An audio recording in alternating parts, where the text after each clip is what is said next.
What's the best way to do higher damage early game?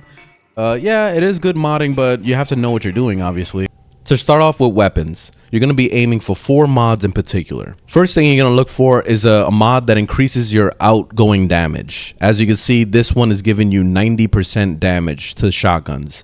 Of course, this depends on the type of weapon you're using. So if you're using a pistol, it's a different name. It's not called point blank. It's called something else. If you're using a rifle, it's called something else. But they all basically do the same thing. It's all the increase in damage. In this case, it's 90% damage for shotguns.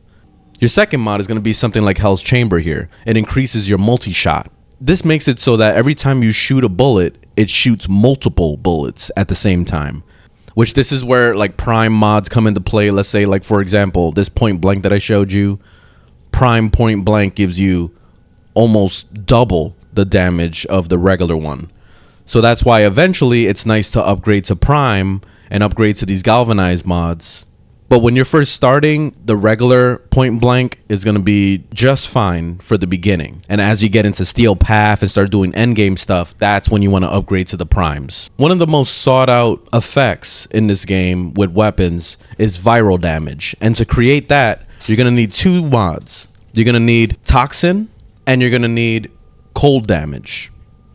When you put 2 of those mods together on a weapon, it's going to create the viral, which what viral does is it cuts down the hit points of the enemy. So this is one of the main builds that most people do. Another one is called Corrosive, which is what I'm running on my weapon currently.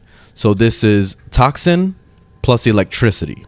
Corrosive damage strips armor, and it's really good for when you're fighting Grineer in particular.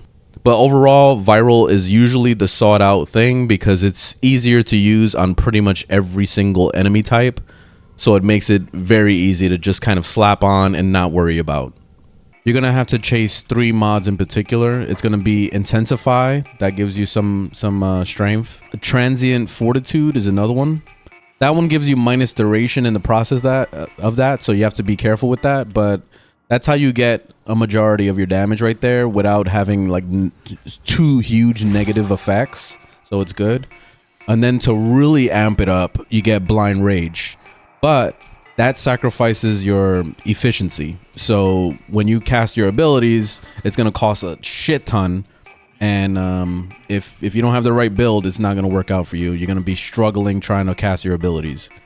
So those are the 3 mods, basically. But once you get like a good build together, then it doesn't matter anymore. Like, for example, if you look at my build right now for Octavia, I'm running Blind Rage and all that stuff. But what really helps it out is I used Grendel's ability to give myself faster energy regen. So that's what's helping me, you know, be able to spam my abilities like normal without any issues. But I'm benefiting from all the powers. But that's at least the basics. I mean, when it comes to making builds and all that stuff, I highly recommend you just go visit overframe.gg. And then just go hang out over there and see what people are doing with builds. Like look through each build and just kind of get an idea of modding and stuff like that. Most people on there build for damage. Like everybody wants to see big numbers. That's just what it is. No one makes fun builds. Nobody wants to have fun. Their fun is to see a big number. So so if you want to see the builds, Overframe's the place to be.